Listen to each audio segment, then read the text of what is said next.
अस्सलाम वालेकुम students, my name is Mohammad Ashir Tariq.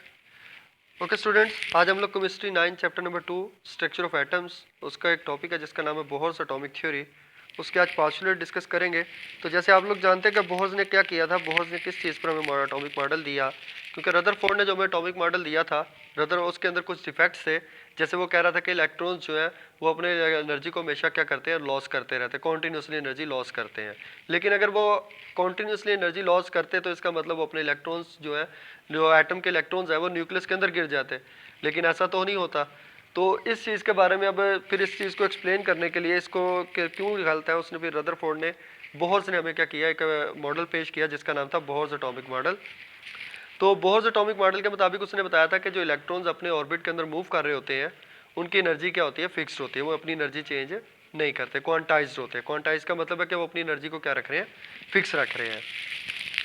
तो अब यहाँ पर हम उसके कि उसने कैसे वो सारी चीज़ें, उसने उसकी रीजंस क्या बताई, किस वजह से उसने बोला कि वो अपनी एनर्जी कब अपनी एनर्जी क्यों नहीं लॉस कर रहे, या एनर्जी करते हैं तो कब करेंगे अपनी एनर्जी लॉस। तो कुछ पास्टुलेट्स है उस चीज़ के ऊपर, कुछ रीजंस हैं, कुछ लॉजिक उसने दिए। उन लॉजिक्स को हम वन बाय वन डिस्कस करते हैं। तो पहला जो लॉजिक हमारे पास बोहर्स एटॉमिक थ्योरी के मुताबिक है वो क्या है कि उसने क्या किया था कि हाइड्रोजन एटम को एग्जामिन किया था। अब उसने जब हाइड्रोजन एटम को एग्जामिन किया तो जिनसे आपको डायग्राम में भी नज़र आ रहा है कि डायग्राम में भी आपको एक साइड पर, लेफ्ट साइड पे आपकी इलेक्ट्रॉन्स नज़र आ रहे हैं, दूसरी राइट साइड पर आपको न्यूक्लियस लिखा हुआ है, और जो सर्कल है, सर्कल के ऊपर जो लाइन है उसके ऊपर आपको इलेक्ट्रॉन्स भी नज़र आ रहे हैं। तो अब ये हमारे पास एक हाइड्रोजन का एटम है। अब जो बोहर है इसने क्या किया कि इसने हाइड्रोजन एटम लिया और इसने बताया कि जो हाइड्रोजन का एटम है वो एक टाइनी न्यूक्लियस पे, यानी कि छोटे से न्यूक्लियस पर कंसिस्ट कर रहा है, और साथ में जो इलेक्ट्रॉन्स हैं वो इसके किस में मूव कर रहे हैं, ऑर्बिट्स में मूव कर रहे हैं। तो यहाँ पर जो आपके पास एक ये सर्कल नज़र आ रहा है, ये सर्कल हमारे पास किस चीज़ का है, ये ऑर्बिट कहलाता है। अब इसके ऊपर ये आपको ई लिखा नज़र आ रहा है, तो ई से मुराद हमारे पास क्या है, इलेक्ट्रॉन्स है। तो इसमें इलेक्ट्रॉन्स क्या कर रहे हैं, इस सर्कल के ऊपर रिवॉल्व कर रहे हैं, मतलब रोटेट कर रहे हैं।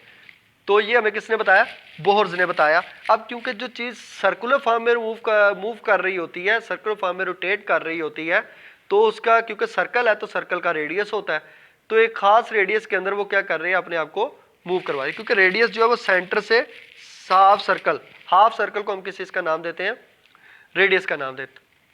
तो जो इलेक्ट्रॉन्स हैं वो कह रहे हैं कि वो क्या करते हैं, जो एक सर्कुलर ऑर्बिट है उसके अंदर घूम रहे होते हैं, किसमें, ऑफ रेडियस आर में, अराउंड द न्यूक्लियस, न्यूक्लियस के गिर्द। तो ये पहला पास्टुलेट जो हमें किसने दिया, बोहर्स ने बताया कि हाइड्रोजन एटम को एग्जामिन करने के बाद उसने हमें ये पॉइंट्स उसके बारे में कुछ एक्सप्लेन किए। अब उसके बाद हमारे पास नेक्स्ट पॉइंट में बोहर्स ने हमें क्या एक्सप्लेन किया कि सेकंड पास्टुलेट जो उसने दिया, क्योंकि उसने पहले ही बता दिया था कि जब वो इलेक्ट्रॉन्स अपने ऑर्बिट में मूव कर रहे होते हैं तो उनके जो ऑर्बिट्स हैं, तो ऑर्बिट्स की एनर्जी क्या होती है, फिक्स रहती है, ऑर्बिट्स की एनर्जी चेंज नहीं होती, यानी कि ऑर्बिट्स क्या है हमारे पास, क्वांटाइज्ड है, वो अपनी एनर्जी को चेंज नहीं करते। ये हमें किसने बताया, बोहर्स ने बताया। तीसरा पास्टुलेट जो बोहर ने हमें बताया कि इलेक्ट्रॉन जो है जब तक अपने ऑर्बिट्स के अंदर, एक खास ऑर्बिट के अंदर रोटेट करते रहेंगे, रिवॉल्व करते रहेंगे, तो ना वो एनर्जी को एमिट करेंगे और ना ही एब्जॉर्ब करेंगे। रेडिएट का मतलब होता है एमिट करना, निकालना। तो जो इलेक्ट्रॉन है जब तक अपने ऑर्बिट में है, तो ऑर्बिट में रहते वक्त वो तब तक वहाँ से अपने इलेक्ट्रॉन्स को, तब तक वो अपनी एनर्जी को लूज भी नहीं करेंगे और ना एनर्जी गेन करेंगे, जब तक वो अपने ऑर्बिट में है। लेकिन वो अपनी एनर्जी लॉस और गेन करेंगे कब, वो अपनी एनर्जी लॉस और गेन उस वक्त करेंगे जब वो क्या करेंगे, जब करेंगे एक ऑर्बिट से दूसरे ऑर्बिट में। ठीक है, जब तक वो अपने ऑर्बिट में है तो एनर्जी ना गेन होगी ना लॉस होगी। लेकिन जैसे ही वो अपने ऑर्बिट से, एक ऑर्बिट से दूसरे ऑर्बिट में जंप कर जाएंगे, तो जंप करने के बाद वो एनर्जी क्या करेंगे, एमिट भी करेंगे और रिलीज भी करेंगे जंपिंग के दरमियान। तो अपने ऑर्बिट में रहकर वो एनर्जी ना एमिट करेंगे ना ही एब्जॉर्ब करेंगे। तो ये हमारे पास थर्ड पास्टुलेट था। आगे फोर्थ पास्टुलेट को हम डिस्कस करते हैं। तो फोर्थ पास्टुलेट में हमें क्या बता रहे हैं कि इलेक्ट्रॉन, अब क्योंकि जब ऑर्बिट्स हैं तो हमारे पास ऑर्बिट्स किस फॉर्म में नज़र आते हैं कि ये सर्कुलर फॉर्म्स है हमारे पास। तो ये मेरे पास, ये मैं ऑर्बिट्स तैयार कर रहा हूँ आपके सामने। तो इसके कुछ, एक ये ऑर्बिट है, एक ये ऑर्बिट है, एक ये ऑर्बिट है, तीन ऑर्बिट्स मैंने बनाए हैं। तो ये अंदर वाला जो ऑर्बिट है ये हमारे पास लोअर ऑर्बिट है। इसके बाद ये वाला जो ऑर्बिट है ये हमारे पास थोड़ा लोअर से हायर ऑर्बिट है। उसके बाद ये अपर ये भी हायर ऑर्बिट है। तो अब जब इलेक्ट्रॉन्स क्या करेंगे, अब क्योंकि इलेक्ट्रॉन, सीधी सी बात है, आप लोग जब एक ऊंचाई पर जाते हैं, पहाड़ है, तो पहाड़ पर जब चढ़ना होता है नीचे से ऊपर जाते हैं, तो नीचे से ऊपर जाते वक्त आपको किस चीज़ की ज़रूरत होती है? एनर्जी की ज़रूरत होती है। तो आप एनर्जी हासिल करते हैं, आप एनर्जी लेते हैं, ठीक है, एनर्जी गेन करते हैं ताकि आपको ऊपर चढ़ने में, हायर ऊंचाई में जाने में क्या हो? आसानी रहे। तो यहाँ पर भी आपको वो यही कह रहे हैं कि जब इलेक्ट्रॉन्स क्या करेंगे? लोअर ऑर्बिट से हायर ऑर्बिट में मूव करेंगे तो वो एनर्जी को क्या करेंगे? एब्जॉर्ब करेंगे ताकि वो इजीली एक लोअर से हायर ऑर्बिट की तरफ मूव कर जाए। लेकिन वही दूसरी तरफ अगर आप देखें, पहाड़ से नीचे आते हुए, ऊंचाई से कहीं से नीचे आ रहे हैं, तो नीचे आते वक्त आपका क्या होता है? आपकी एनर्जी कम लगती है, ठीक है। यहाँ आप एनर्जी को क्या करते हैं? एमिट करते हैं। आपको ज़रूरत ही नहीं होती, आप एनर्जी को एमिट करना शुरू कर देते हैं। तो यहाँ पर भी आपको वो यही कह रहे हैं कि जब आप हायर ऑर्बिट से लोअर ऑर्बिट की तरफ मूव करेंगे तो आप एनर्जी एमिट करेंगे, इलेक्ट्रॉन्स जो है एनर्जी एमिट करेंगे। लेकिन जैसे ही इलेक्ट्रॉन्स लोअर ऑर्बिट से हायर ऑर्बिट की तरफ मूव करेंगे तो वो एनर्जी को क्या करेंगे? एब्जॉर्ब करेंगे। तो ये आपको यही बताया हुआ है। दूसरे नंबर पे आपको कह रहे हैं, अब क्योंकि ऊपर जाते वक्त एनर्जी एब्जॉर्ब हो रही है, नीचे वक्त आते वक्त एनर्जी गेन हो रही है, एनर्जी लॉस हो रही है। तो अब ये जो एनर्जी आ रही है, ये जो चेंजेस आ रही हैं, इनको हम नाम देते हैं चेंज इन एनर्जी, और इसको हम शो करते हैं डेल्टा ई से। चेंज इन एनर्जी हम किससे शो करेंगे? डेल्टा ई से शो करेंगे। और जो हमारे पास ये चेंज इन एनर्जी है, हम इसको लेंगे किसके मुताबिक? प्लैंक्स इक्वेशन के मुताबिक लेंगे। अब प्लैंक्स इक्वेशन हमारे पास ये लिखी है कि जो चेंज इन एनर्जी है वो हमारे पास बराबर होता है E2 माइनस E1 के। डेल्टा ई को हम कहते हैं चेंज इन एनर्जी, और E2 माइनस E1 मतलब E2 हमारे पास फाइनल एनर्जी, E1 हमारे पास इनिशियल एनर्जी, और ये बराबर किसके है? HV के। अब यहाँ पर हमारे पास जो प्लैंक्स इक्वेशन है, इसके अंदर HV से क्या मुराद है? अब H जो है हमारे पास, उसको हम नाम देते हैं प्लैंक्स कांस्टेंट का। H हमारे पास क्या कहलाता है? Planck's constant. और क्योंकि प्लैंक्स कांस्टेंट है तो इसकी वैल्यू हमेशा सेम रहती है, कहीं पर भी हो H की वैल्यू हमारे पास क्या रहेगी? एक ही रहेगी। वो वैल्यू हमारे पास क्या है? 6.63 मल्टीप्लाई बाय 10⁻⁻34 जॉल सेकेंड। और जो हमारे पास V है, V हमारे पास होता है फ्रीक्वेंसी ऑफ लाइट। तो ये हमारे पास क्या है? प्लैंक्स इक्वेशन है। तो अब प्लैंक्स इक्वेशन के मुताबिक उसने हमें बता दिया कि चेंज इन एनर्जी किसके बराबर है। नेक्स्ट चलते हैं। तो नेक्स्ट हमारे पास आ जाता है नेक्स्ट पास्टुलेट में। नेक्स्ट पास्टुलेट में उसने हमें बताया कि जो इलेक्ट्रॉन्स हैं वो एक ऑर्बिट के गिर्द मूव कर रहे हैं, अपने ऑर्बिट में ही रहेंगे, और ऑर्बिट में रहेंगे तो उनका एंगुलर मोमेंटम भी क्या रहेगा?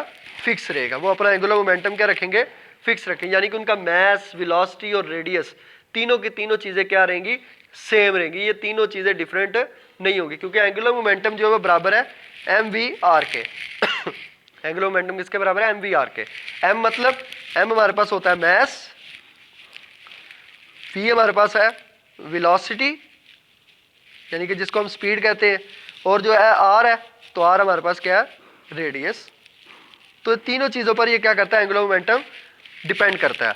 तो जब तक ऑर्बिट अपने इलेक्ट्रॉन जो है ऑर्बिट में मूव कर रहे हैं, अपने एक ऑर्बिट के अंदर है, तो उनका एंगुलर मोमेंटम क्या है? फिक्स है, क्योंकि वो मूव करते वक्त ना वो कोई उनका मास चेंज होगा, ना उनकी वेलोसिटी स्पीड चेंज, एक ही स्पीड से वो मूव करेंगे, और उनका रेडियस भी क्या रहेगा? सेम रहेगा। तो ये आपके पास वो कह रहे हैं। अब एंगुलर मोमेंटम जो है वो किसके बराबर होता है? एंगुलर मोमेंटम बराबर होता है MVR is equal to NH divided by 2 pi. अब यहाँ पर जो हमारे पास N है, N हमारे पास होता है number of orbit. Her orbit का अपना एंगुलर मोमेंटम है, और वो एंगुलर मोमेंटम हमेशा क्या रहता है? सेम रहता है।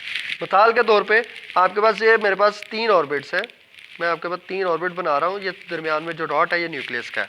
अब ये हमारे पास फर्स्ट है, ये सेकंड है, ये थर्ड ऑर्बिट है। तो हमारे पास जो N है वो N फिर किसके बराबर होगा? N के बराबर होता है 1 2 3 एंड सो ऑन, कि जितने नंबर ऑफ ऑर्बिट्स होंगे, जो भी नंबर ऑफ ऑर्बिट का आप एंगुलर मोमेंटम फाइंड करना चाह रहे हो, उसको आप N की जगह लिखेंगे और आप उसका एंगुलर मोमेंटम क्या कर लेंगे? फाइंड कर लेंगे। तो मैं अभी आपको एक फाइंड करके देता हूँ एंगुलर मोमेंटम के। एंगुलर मोमेंटम हम कैसे फाइंड करेंगे तो उसके बारे में पहले नंबर पे आप देख लें, क्योंकि हम नंबर ऑफ N है, तो N हमारे पास, क्योंकि मैं चाह रहा हूँ कि मैं ऑर्बिट जो थर्ड है, थर्ड ऑर्बिट का एंगुलर मोमेंटम फाइंड करना चाह रहा हूँ। तो थर्ड ऑर्बिट का एंगुलर मोमेंटम कैसे फाइंड करेंगे? तो मैं क्या करूँगा? N की जगह फिर मैं क्या लिख दूंगा? 3 लिख दूंगा, क्योंकि मैं थर्ड का एंगुलर मोमेंटम फाइंड करना चाह रहा हूँ, तीसरे ऑर्बिट का। तो उसकी जगह मैं क्या लिख दूंगा? 3 लिख दूंगा। H क्योंकि हमने पीछे पढ़ा है प्लैंक्स कांस्टेंट है, तो प्लैंक्स कांस्टेंट की वैल्यू हमने किसके बराबर पढ़ी है? 6.63 मल्टीप्लाई बाय 10⁻⁻34। ये हमने पीछे भी प्लैंक्स कांस्टेंट की वैल्यू डिस्कस की है। और हमारे पास नीचे के आगे क्या है? 2 डिवाइडेड बाय 2 है, और ये हमारे पास पाई लिखा हुआ है। पाई जो होता है, पाई की वैल्यू बराबर होती है 3.14 के। तो यहाँ पर हम क्या लिखेंगे, पाई के अंदर 3.14। तो अब आप इसको पुट करके इसको डिवाइड कर 3, इसको 6.63 को 3 से मल्टीप्लाई करें और 2 मल्टीप्लाई बाय 3.14 को मल्टीप्लाई करने के बाद उसको डिवाइड कर लें, तो आपके पास जो भी वैल्यू आएगी वो हमारे पास क्या आएगा, उस ऑर्बिट का एंगुलर मोमेंटम आएगा। जैसे ये मैंने किस ऑर्बिट का एंगुलर मोमेंटम फाइंड किया था, थर्ड ऑर्बिट का।